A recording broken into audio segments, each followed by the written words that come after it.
Kripa Kevalam. Namaste and welcome everyone to Satsang today. Sadhguru Shri Muji Baba ki Jai.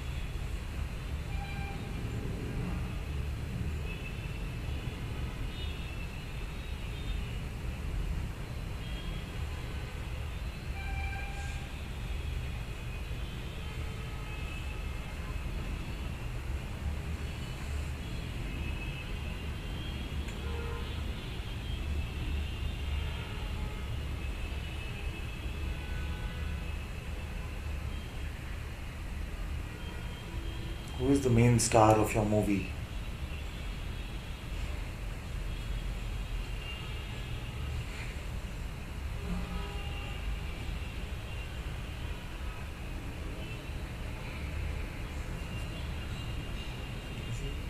Who is the central protagonist? Me.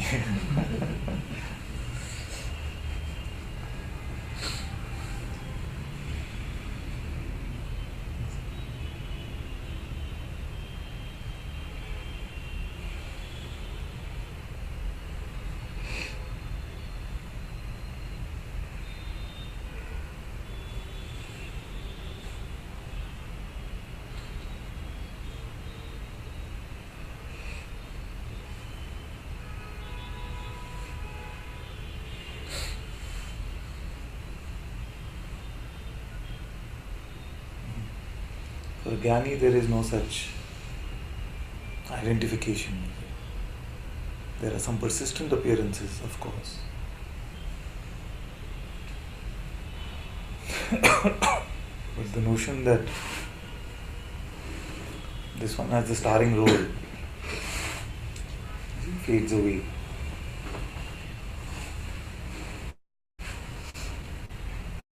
Mostly fades away.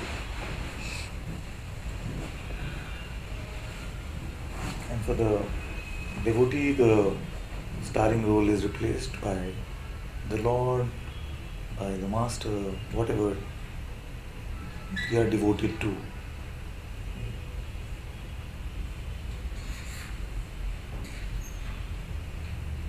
So as long as it is about me and whether I am getting it, or me and my master,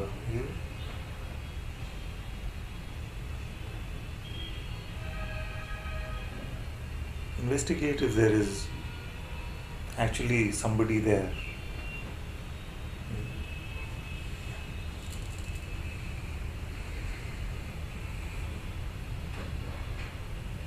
This is the inquiry, to investigate who is there playing this central role. And we have been taught to believe that it is me. It is my individual identity.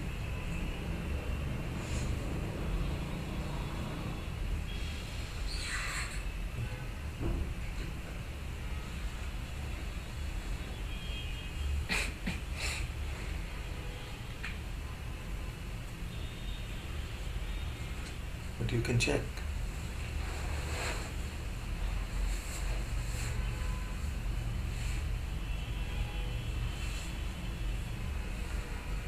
Who is the star of your movie?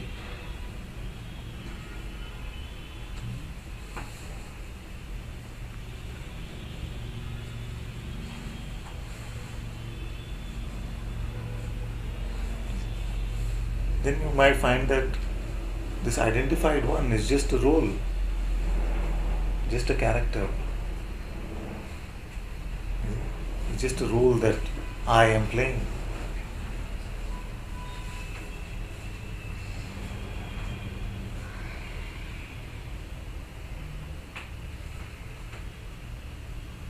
What are the lines of this role? What is the character landscape?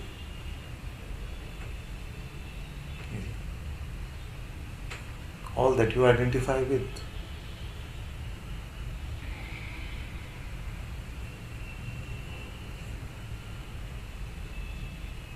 Mother, father,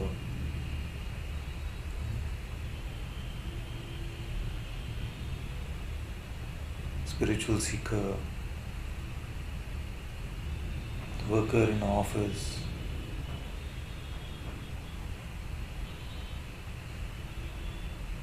That seems to define how your character should play out.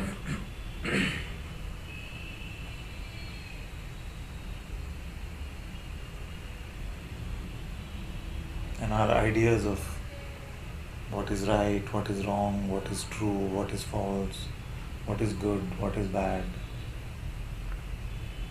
Even the idea of what should happen or what should not happen.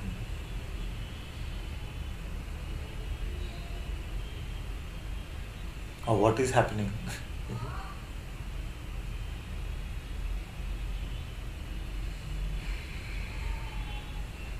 How many of us are convinced that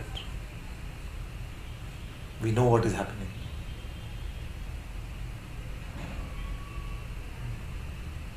Not just in satsang, in any aspect of our life.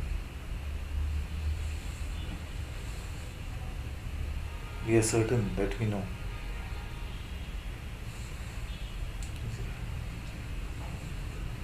And these certainties are the grooves. These are the lanes of the ego. He'll say, you are like this. You see? And we fall into that groove because we bought into this notion.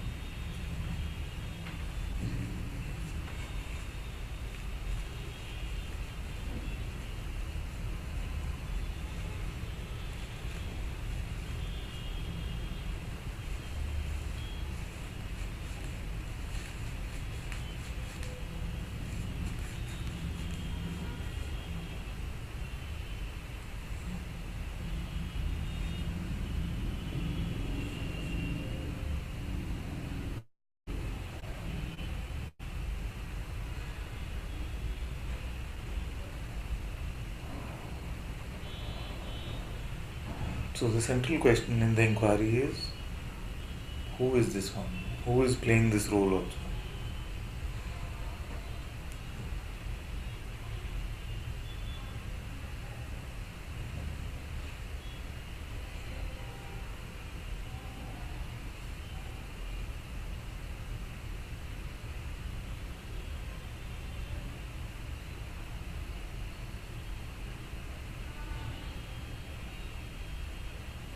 And look at these notions that grab you and investigate. Look at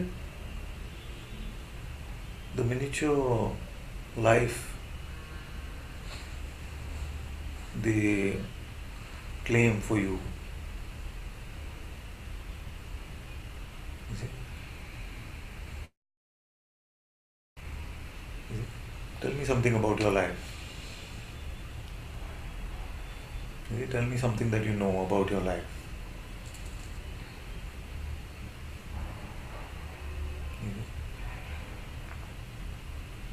Now you'll be a bit shy because you know you're in the spotlight. You see, but you are constantly telling yourself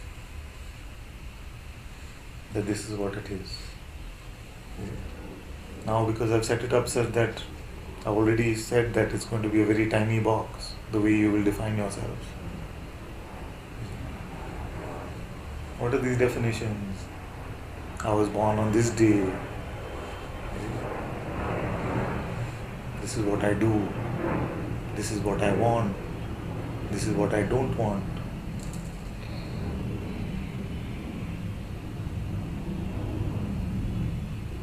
This is how things should be. This is where I want to live. This is how much money I should have. Who are you painting yourself to be in all of these portraits? Who are we painting ourselves to be?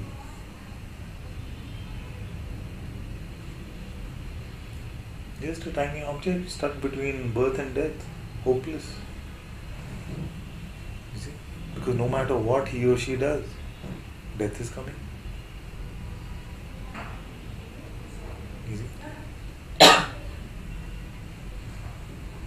That is why the sage's imploration, find that which is the eternal one, that which is the unborn, beyond birth and death.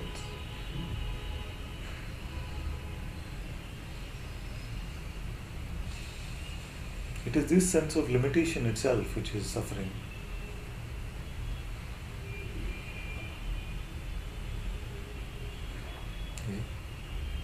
It has never been and it will never be that you continue to hold on to the idea that you are a limited entity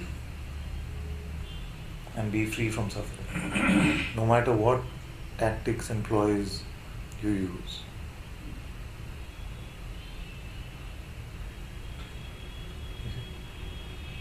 Freedom from suffering itself means that freedom from this delusion of being the ego.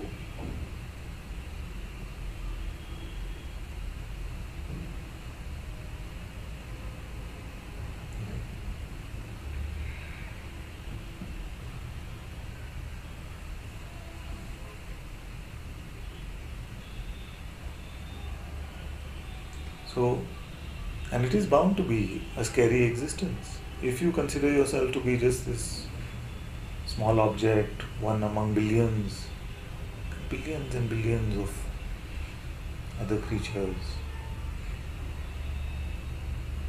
then obviously you will run after security and you see, trying to protect yourself and defend. But what will you use as a defense against death?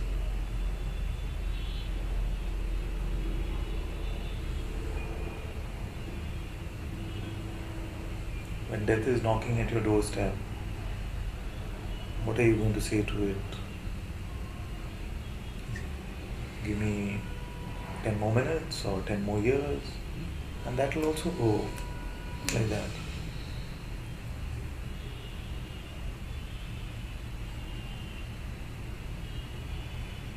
There's a young boy in the Indian Upanishads. His name is Nachiketa.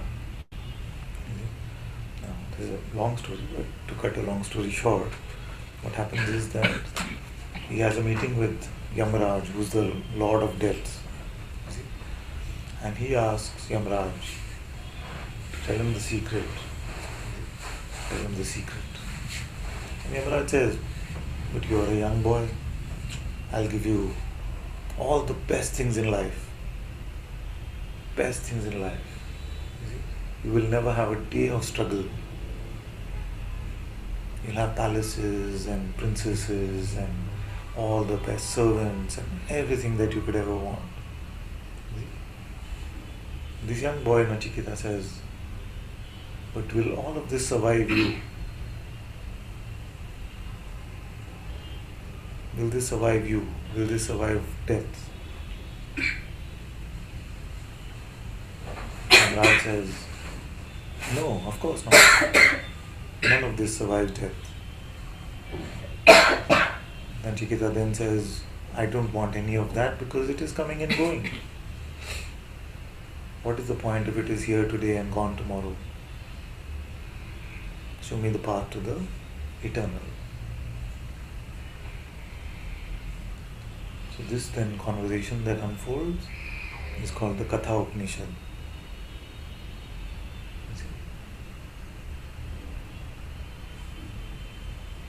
And this is what has been shared in one way or the other by all masters and all satsangs.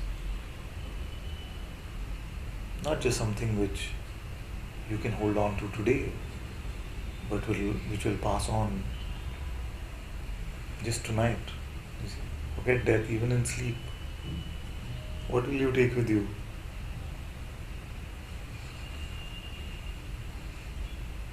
So many people are also struggling like this. They're trying to have like lucid dreams, and some are even trying to take things from one realm into the other. You see, like at least memories. Like I should remember this. I should remember that, oh, I should be this way, is it? This kind of thing. But these realms, these states, constantly coming and going, even right now. You see, you could go into a daydream. You see, you could go into daydream right now, and you could feel like you spent years there. It's like that story of Krishna and Narada.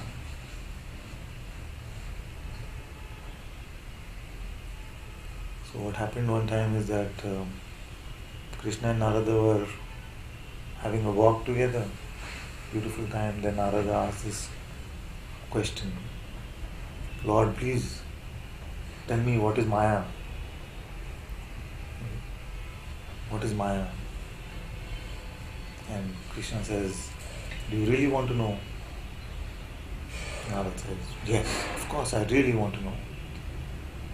So Krishna says to him, okay, I'll tell you. But first, my throat is a bit parched. Can you get me a little bit of water from the river close by? So Narada goes, of course. He goes with a container and he goes to the river close by. There he sees this beautiful woman. You see, beautiful woman. Like, knocked his socks off, just like. So then he's just like, this is what I want in life. You see? This is what I really want. You see? And then he goes, he proposes to her, he puts his best foot forward, as they might say. And this woman also, she falls in love with him. You see? Then they are happy, supposedly. They are happy. And then they start having children together. They have 2 children. So then what happens is that one day huge flood comes. Huge flood comes in their town. You see? Now Narada is living like the householder. He doesn't even remember he's Narada. Huge flood comes and he tries to rescue his family first. Okay, it's a bit strong, this story. Okay, so in his family first, then the floods take away his wife, and he's of course full of grief, but he holds on to both of his children. You see, he grabs one and keeps one on his shoulder. You see, but the floods are so strong that one by one, both his children are also swept away, and he is in great grief. You see, and in great grief, of course, he remembers who? The Lord. You see? So the grief came, and the Lord is remembered.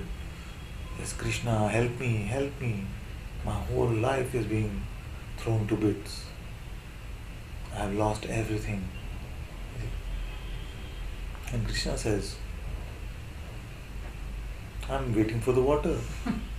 It's been a full 20 minutes, where are you? So then the spell breaks. Now the spell breaks and he realizes that this is the way the Lord gave him the answer. We get caught up in this identity of being a man, being a husband, being a father. And nothing is inherently wrong in those roles being played out. You see, Krishna is not saying that these must be renounced. What he's saying is, remember that these are just part of the coming and going. They will not last forever. So, to be attached to that which goes.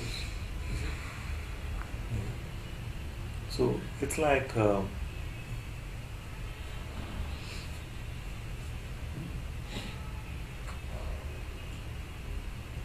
if you wanted a piece of bread as your best friend, and you say, this is it, this is all I want. You see? Your parents will come and say, but this will become stale, it will have molds tomorrow. You see? No, I'll keep it safe. I'll keep it alive. So we'll do the cleanup job. But how long will you keep it?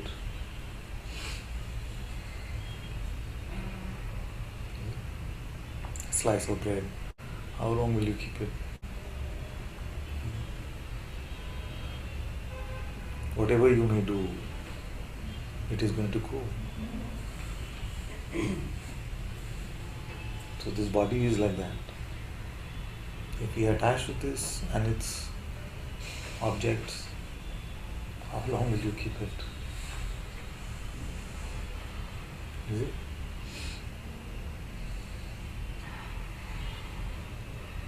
Now for most of the world also, in the realm of science, etc., what are they trying to do?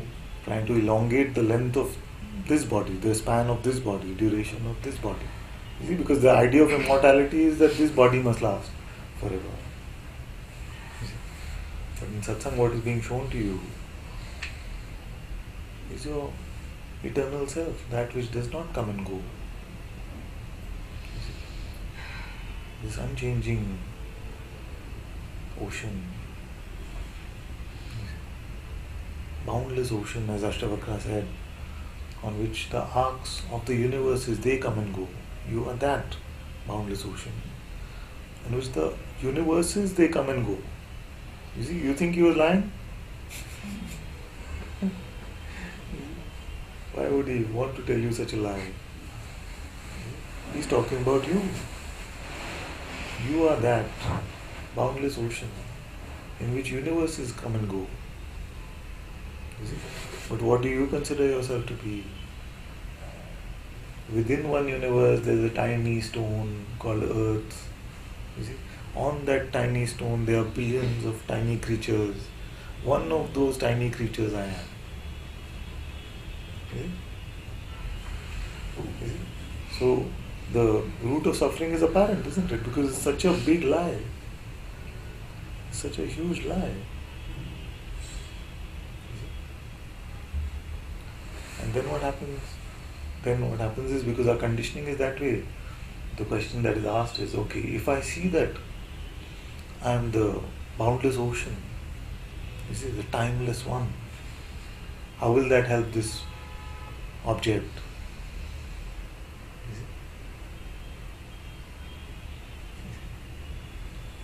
You see, the dichotomy in this is so far out.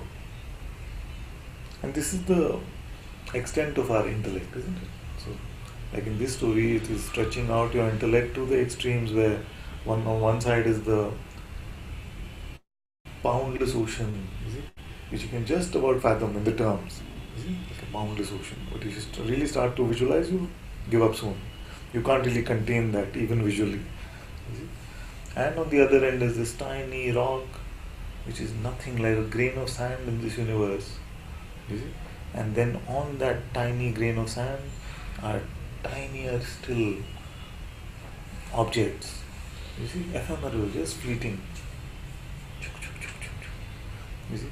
And that boundless ocean is now considering itself to be one of those tiny objects. You see? And we have made that the star of this movie.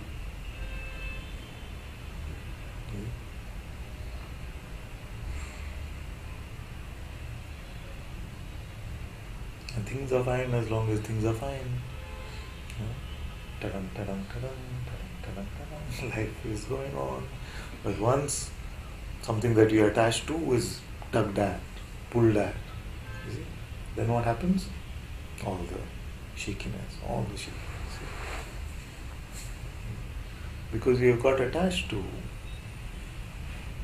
other tiny objects which are also constantly changing. That's why it can feel like it's such a roller coaster, this life. So that's why Bhagwan's simple question, who am I, penetrates through all of this story in an instant, before you can even think of doing the inquiry. If you're open, it is already done. You see? You go beyond your limited idea to direct insight of your infinite nature. Direct, complete insight of your infinite nature is here now. You see? You are that.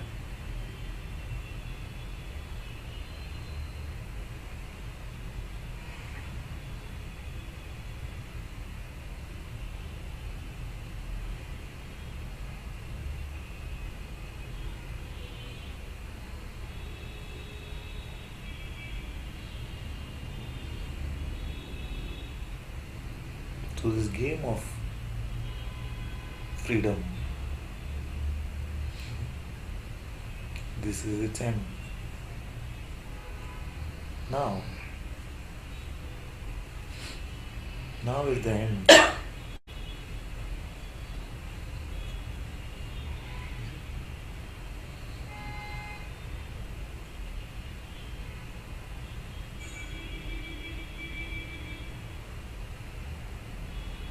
But if we still continue to give value to that which is fleeting,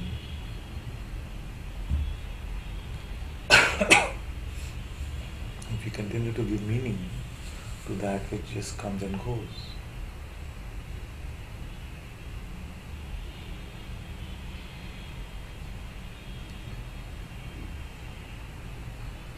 then our experience will be like Narada's sage.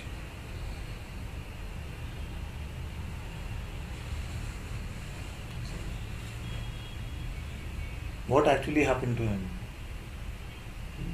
Nothing. Even these so-called years that went by, 12 years, it was not true like that. Time and space are also a construct.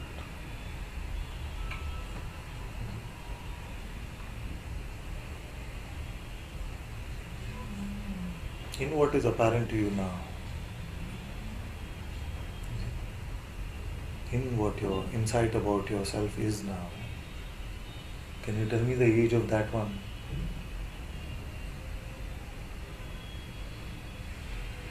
Have you been touched by time?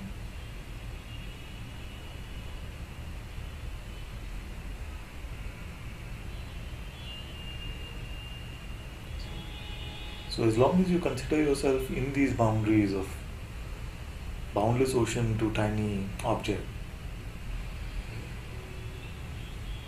which is human body, then you're still identifying with something which is not worthy of your truth. This is the boundary. An ocean which is boundless, and this object. Some of us may consider ourselves even tinier than the human body. We might think that we have an entity, like a parasite living inside our head or something like that. We one like entity who's sitting inside with a controller, is he? Is he driving this body like that? So, from boundless ocean to, let's say, this parasite, tiniest thing is what we have. We can conclude with our mind. But does your inside, right now, when you check who are you, fit into these boundaries? Tell me where it is. How big are you?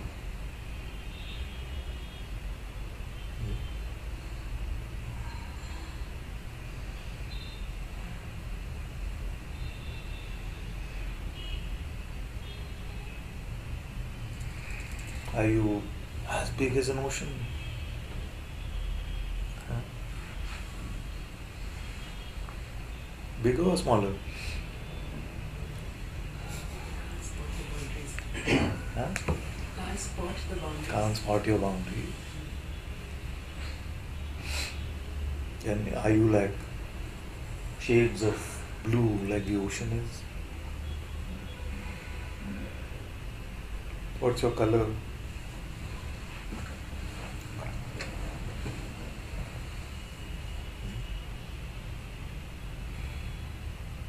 If you take a dip into yourself, do you get wet like an ocean or river? What is your own taste?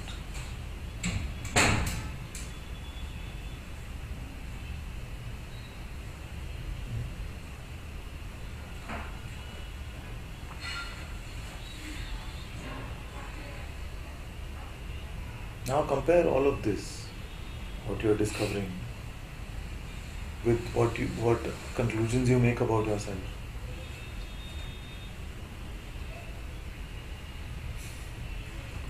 See, compare what you are discovering now about yourself. Just now, just check who you are and compare that with what you really conclude with your mind.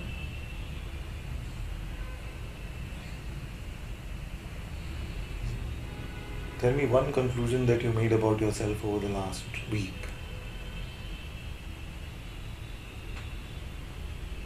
Come on, I'm really asking. I'm aging. I'm aging, see? And what do you find when you check? I'm not aging. Not aging. Then, one conclusion over the last week. Afraid of the pride. Huh? I'm afraid of my pride. Afraid of my pride. See? So even spiritual conclusions. See, now where is that one found? Okay, what else?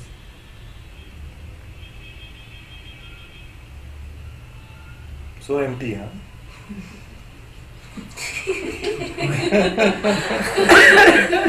He's like, which one can I see?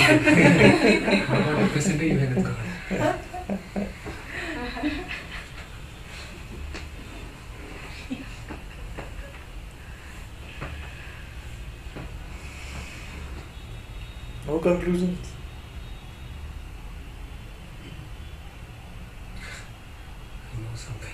I know something. I'm almost useless. Almost useless.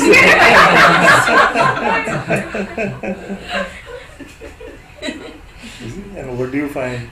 Like you will look when you're seeing for yourself, and this is the biggest seeing, not just sight, you see. So when you're seeing for yourself, you will find that these conclusions just like don't apply. What you find about yourself, is it useful or useless? You see, it just doesn't apply. It's not in this, in these binaries, you see, in these things. But our conclusions are always in this. I am this way or that way. We get stuck in this, on these ideas about ourselves. But it's so contrary to your living alive, seeing. You see? And that is why it can seem like suffering. Because it's such a contradiction from your own experience of yourself. Okay? So the struggle in spirituality or the struggle in anything in life is not because you are not able to find the truth. It's only because you can't seem to reconcile these two truths. You see? Because one is so apparent and the other is so limited. You see? And you just feel like, what is this? You see? This gives, like, when we try to deal with this mentally, it is like a deep confusion. Because all the mind's conclusions are so tiny and limited. They have nothing to do with your own taste of yourself in this moment. You see? You see? And to avoid this confusion, then you try to grasp onto some ideas. You see? Because to avoid this just natural taste of your own self, you're like, no, if I do this enough, then I will get it. Or I must be almost useless, or something like that. You see? So even this, like, conclusions which are, almost putting ourselves down, are also just an escape from just seeing this. Because we can't put this in our mind. You see? We can't put this in our mind. Just like you cannot fill an ocean in a glass. And most of you are struggling only with this now, I feel. Because what you're finding for yourself, you're trying to put it in your mind. And say, once it is in my mind, once the confirmation is there from the mind, then I can say I'm free. You see? And then you look at these images in front of you and say, he seems to have got it, you see. He seems to have put it in his mind or something like that. But it's not that. There's something greater than the mind here, which is there, where we are one.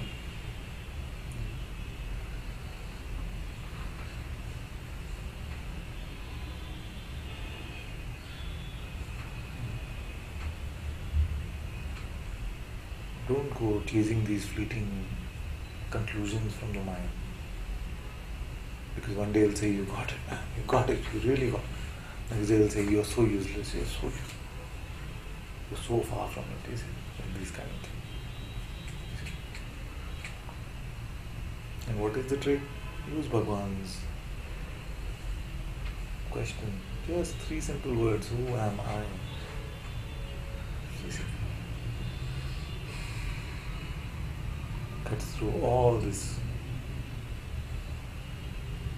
notions, all these notions which are collectively called Maya.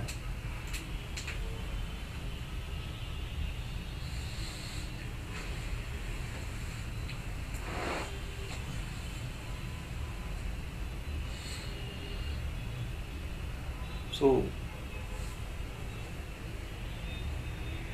then the question becomes like this: what is it that you actually want?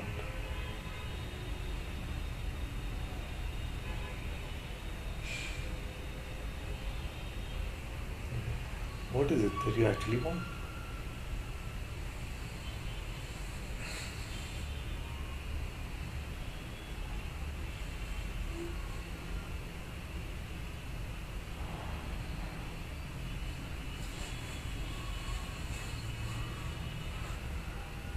Have you ever tried asking your mind this question? Like, what do you want?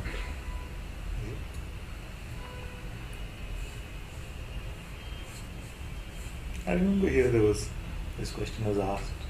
I was struggling with this spirituality and mind and all of these things. Sometimes the mind is just on full blast. This it's a moment of lucidity or something would come and say, okay, what do you want? It's like, what is it that you want? And then he'll come up with some very noble sounding answer. I just want you to be happy. Or I just want you to have this, or that. It's all made up. What does the mind actually want?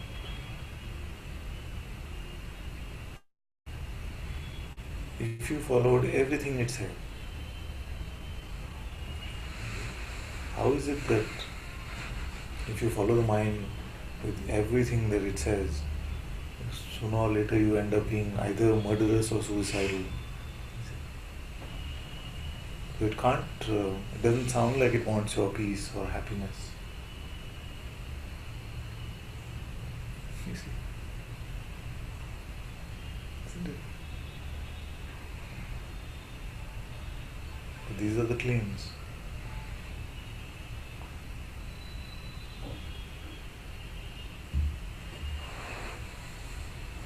This is the extent of what the mind will understand, birth and death.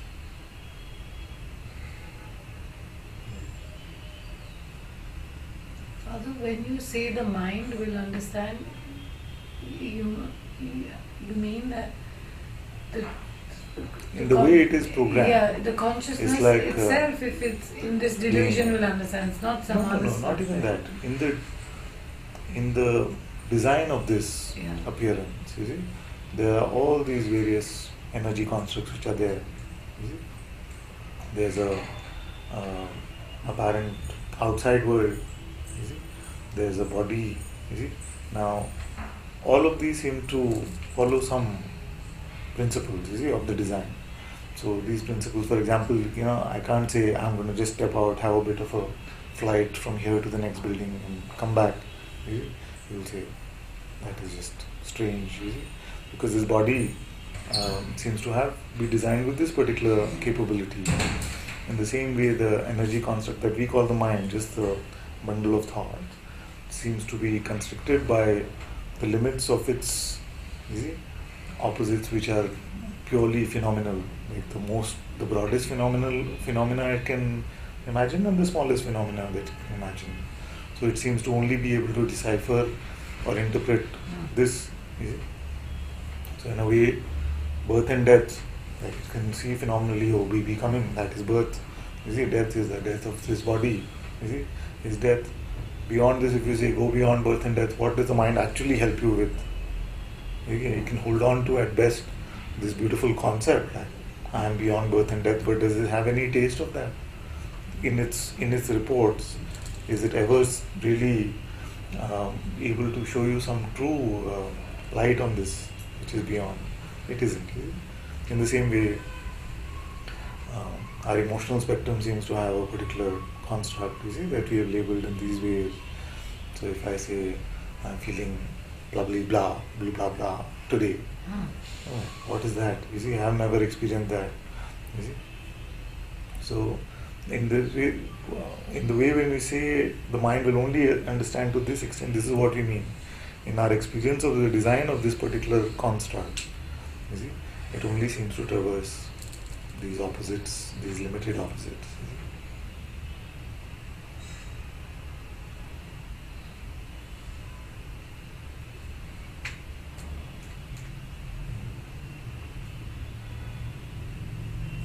Can it paint a picture for you? Like if you look at the visual aspect of the mind, try to paint a picture of something without any quality. Can you do it?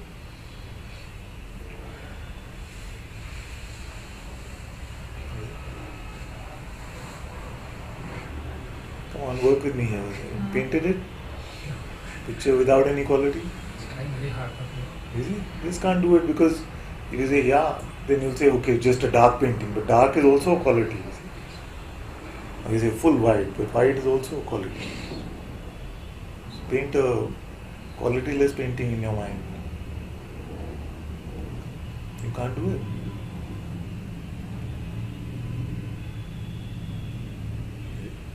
So this defines the boundary of it. See? That's why you can't fit yourself into your mind, because you are qualityless. Or your greater reality, the unchanging one, is empty of qualities. But the mind cannot fathom it.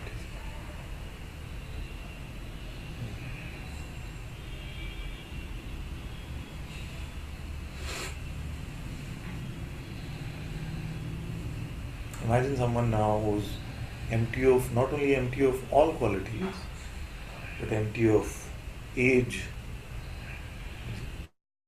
empty of any spatial considerations, here, there, left, right, up, down.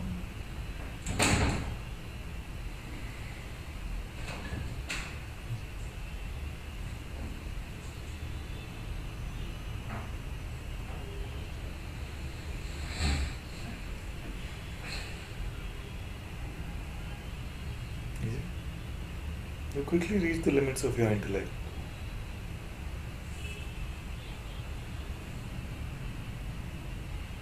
So how will you fit this boundless ocean into this?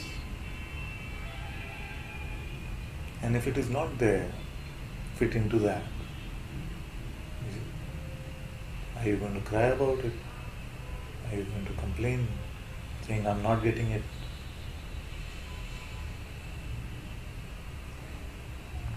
You see? Do you see that both getting it and not getting it are as much of a lie? Because there is no way for this mind to get it. And there is no way for you in reality to lose it.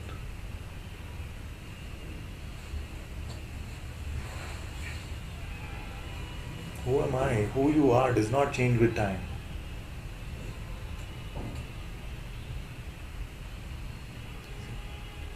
It's only the mythical one.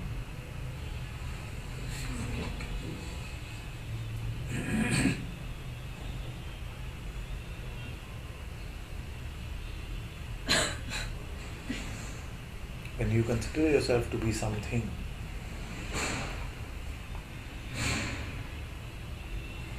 when you consider yourself to be something, that is to get stuck. That is to play as if you are individualized.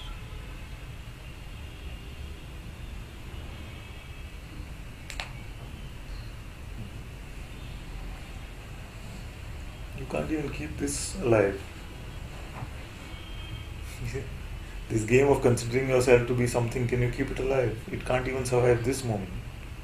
In this moment again you have to wait for the mind to say something and you have to latch on to that, and then you can make that claim. You see, empty of that claim, what are you naturally?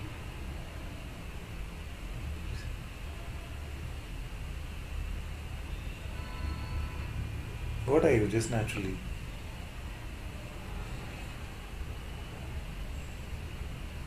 Yeah.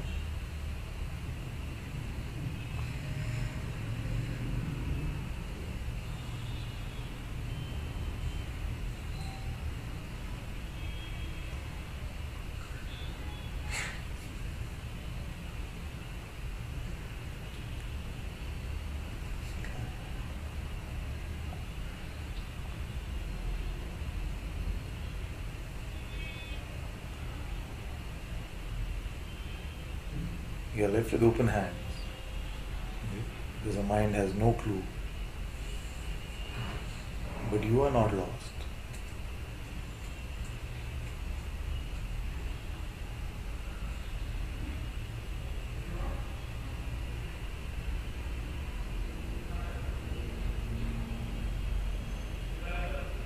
I get a few reports these days saying, I'm just not understanding anything you're saying. I just reply back mostly saying, is that a good thing or bad thing? Do you really know? It feels like this is my first satsang, like I forgot everything. Yeah. You feel like that, no? It's just like, what have I actually learned? I've been coming here for so long. What have I actually learned? Really? Everything feels new and Yes. shocking. It feels like I'm hearing these things for the first time. Shocking that I'm hearing these things for the first time. Yes. It's good. It's good, isn't it? Because it can play like that we keep feeling that I'm really hearing him, I'm really understanding what he's saying. And then we hear it fresh again and it's just like, wow, never heard this before. I heard these words, but I never heard it like this. You see, we might not even remember. Might not even remember that you heard these words. Just like that, something cuts through our conceptual layers. Cuts through our conceptual layers. Maybe you need to give him a pillow or something like that. Head keeps banging against it. Oh. You can put it behind your head, my dear. So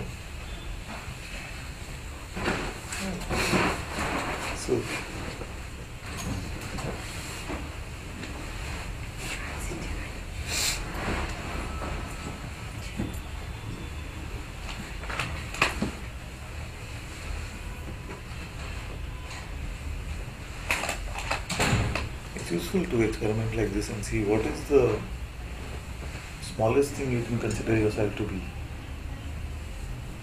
What is the smallest thing you can consider yourself to be? Molecule. Huh? Molecule? Yeah. Okay, molecule. What is the biggest thing you can consider yourself to be?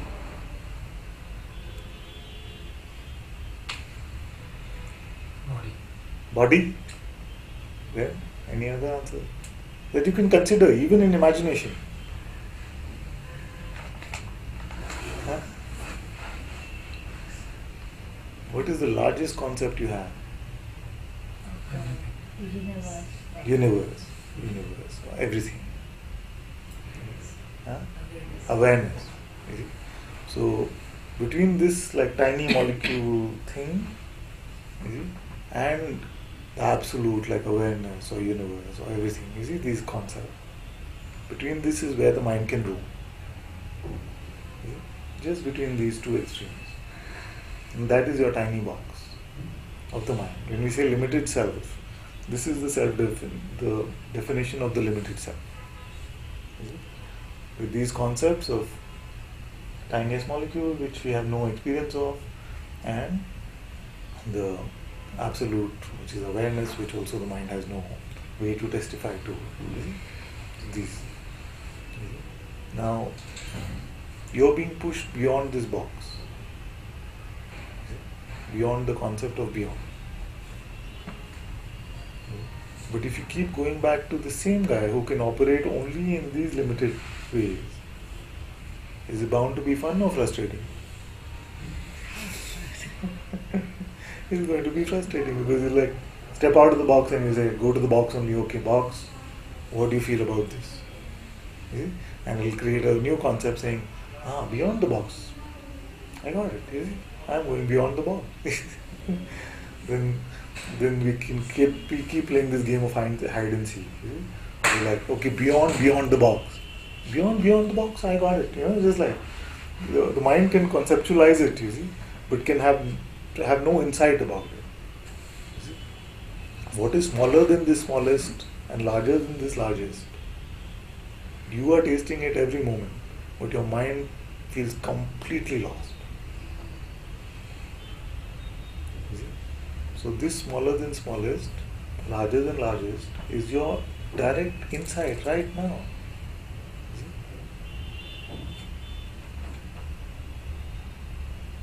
It is. But to your mind, what is it? Nothing. You see? Just like nothing.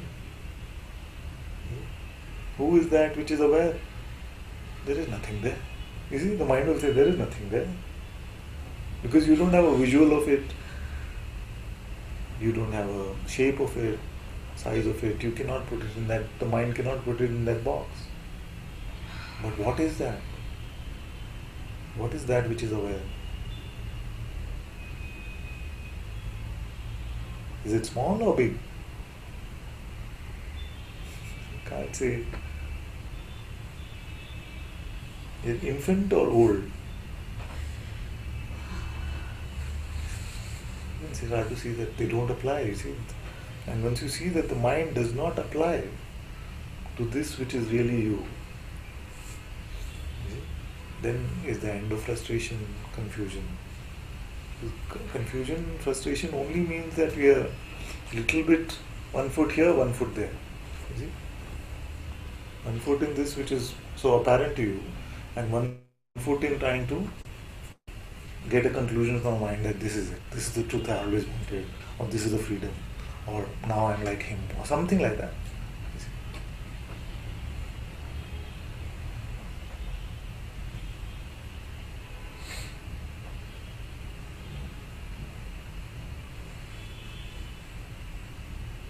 And why it is called a habit, why all the masters call it a habit, is even now you could be going to the mind saying, what do you think about this? Think about this. This is what I'm doing. My 1 foot is there, 1 foot is there. This kind of thing, you see. Yeah. See, it's a habit. That's why it is a habit. But the more you see that it is pointless, the more you see that it will not give you ever a true conclusion about yourself, the lighter it will become.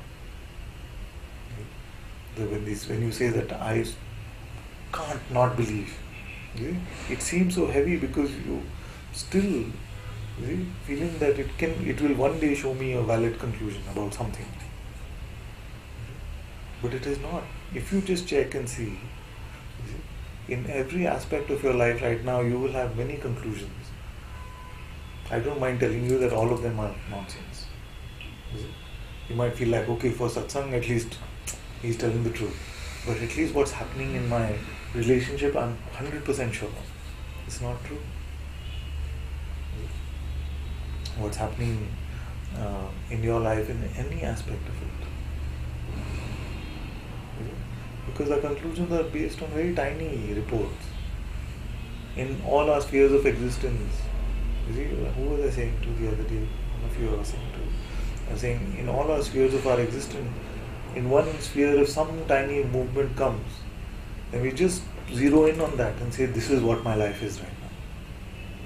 You see? In your emotional body, to just use this term, forget about it after this example. You see, if something shakes about a bit, you see, then mixed with your intellect body, which comes and says, but this is not good, this should go. You see, just these two tiny movements in your boundless ocean. You see, these two tiny movements in you is just like, you know, this is happening to me, why this is happening to me, satsang is not working, I have to do this, why didn't Father help me, all this start.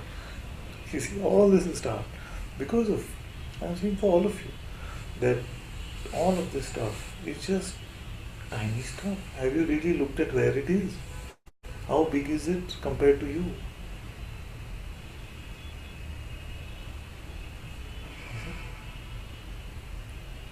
So, this is the play of the mind, is it? Play of this Maya. That this is happening, that is happening. We're so sure.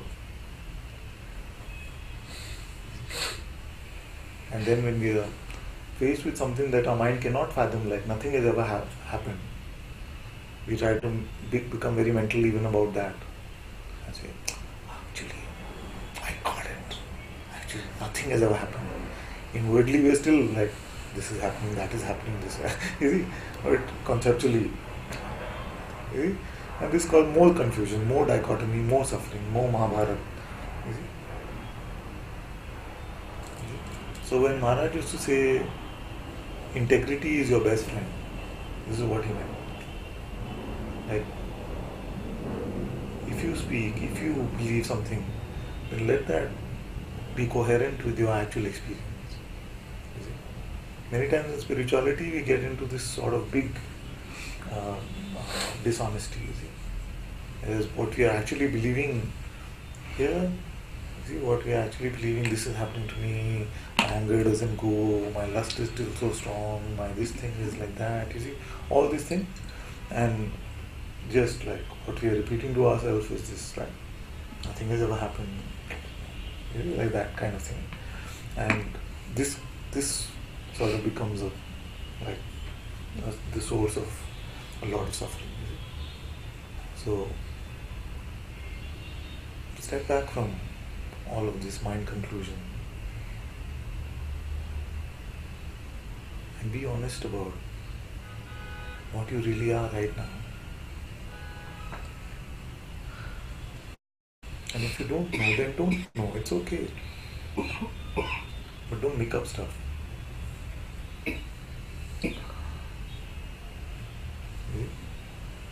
Don't know is very good, but don't like fall for just conceptual stuff. Stay with the question. All these tools are provided to you.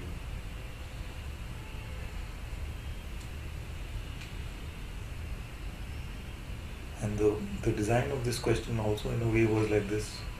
You see, to help you get beyond this conceptual knowing. What do you know when you know nothing? You see?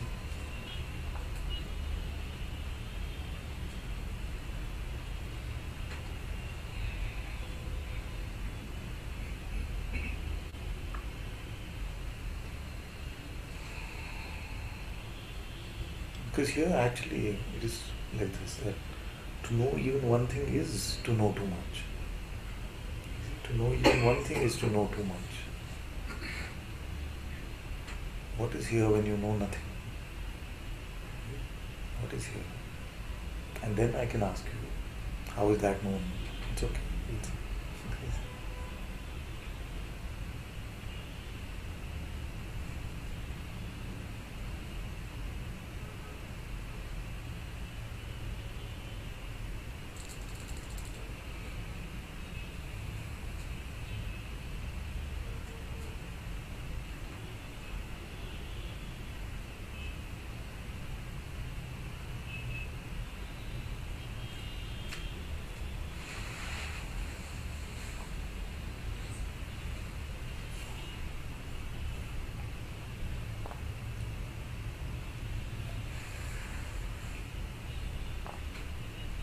Selva says, Dear Ananta ji, thought is also trying to grasp that difference we are discussing now, and it creates contrary movements.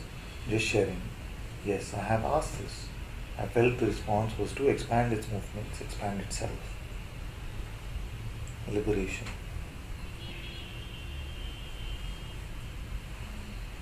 I feel like we spoke a lot about this question or report that Selva made, so if there's something left to discuss in that we can. I feel like without reading your report a lot of answers came about that.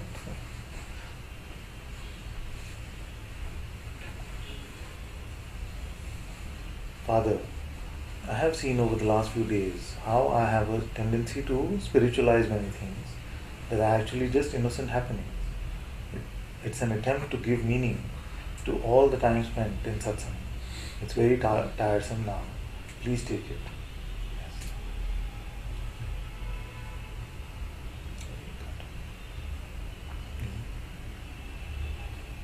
It's just this cat story where you can feel like I wanted this, I wanted that, I wanted this, I wanted that, and then you are told that once you come to satsang, then you will get this master key, right? The super amrit of freedom. And then sometimes like a cat we keep lapping it up, thinking that I am going to get there, I am going to get there, as cat. You see? Just yesterday also we were speaking about this, saying that once you see that really there is nothing here for the cat, there is nothing here for me. You see? There's just nothing here for me. You see? Once you see that he actually is not lying or exaggerating, he's saying that there is nothing really here for the ego. You see, for what you consider yourself to be. You see? That is like the moment of reckoning in a way. You see? That is like the moment of reckoning in a way. You see? Because till then also we can keep feeling like, yes, it is about me.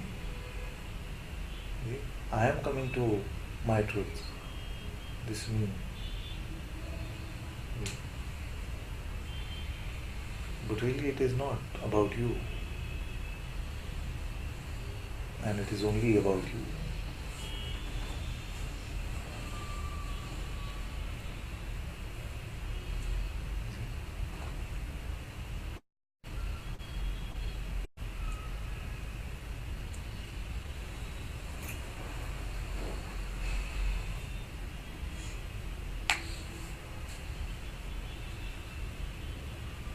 So, these ideas of getting something for me, idea of spiritual progress or all of this, see, centered around who is at the center of it. That's why I started satsang today with asking, who is the star of your movie?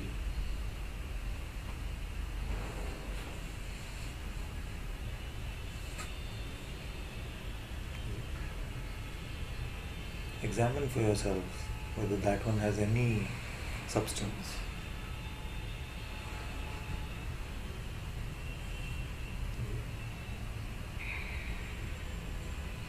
Or are you going to let just some persistent seeming appearances drive you to conclude over and over again that you are this limited object?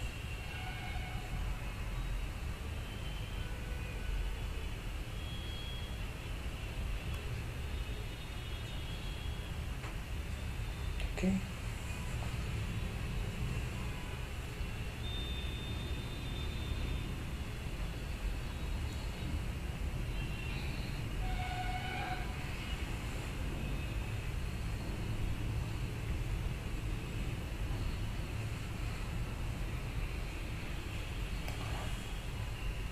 Recently watched a conversation of yours and you asked the person, you thought or the thought came to you and how you claim it is your thought. This opened me up. Thank you. So obvious. Frequently ignored. There a lot of rage is here and helplessness about it. There were two different reports, just in case you were wondering.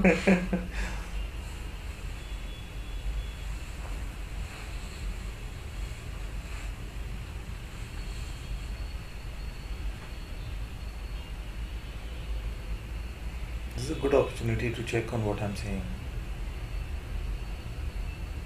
In one aspect of you, let's call that the emotional aspect, there is a sensation. It seems to be vibrating. Like that, is it? Like that. And another aspect of you, there's an interpretation being made about it. This is what it is, this should go, why is this here, I must be free from this, I'm feeling so helpless, you see, all of this. So basically this shaking is happening. You see? Now, if you keep looking at that in this way and feeling that this is what this contains me fully, just buying into that notion, then it can seem to overpower you. But if you can just check how vast is the space in which these sensations are happening. I know that when we are so caught up in this, it doesn't feel like we want to look. Like, I don't want to look right now, just help me with it, this kind of thing. You see? But this is the switch, this is the only way I can help you in a way, you see, is to get you to look beyond and say, how big is that space in which both these sensations are being experienced. Now, if you forget about these distinctions of mind aspect and emotion aspect, even these are just temporary things that we can use sometimes.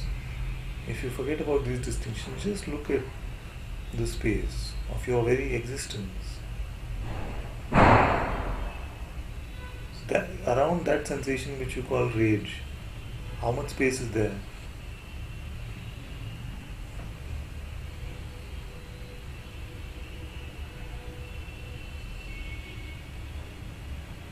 How much of you is there?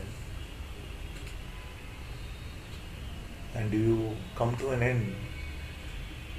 Look far and wide, vastly, and see if you are not there. And this vast is not spatial.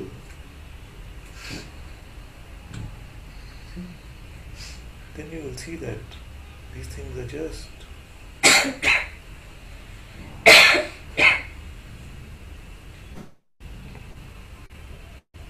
appearances, but they don't really harm the space. I'm using the term space, but don't think of it as length, breadth and height. You see?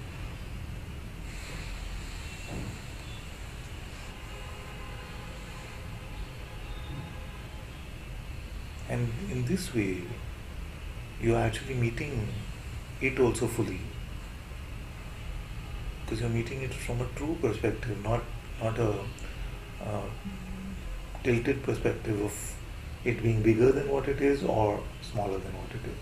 Just meet it for what it is.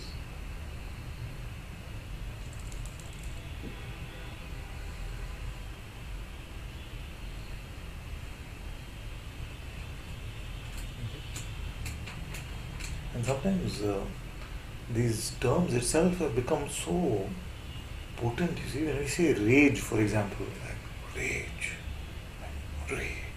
just like that. So sometimes better maybe to use another term. Because many times the seeming strength of something is coming from the term itself that we are using, not from inherently what it appears to be.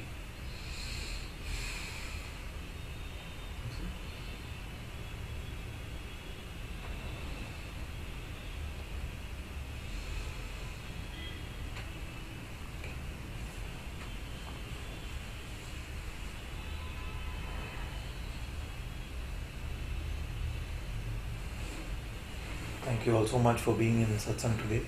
Sadguru Shri Muji Baba ki Jai. Sadguru Shri Ananta-Part ki Jai. Guru Kripa Kevalam.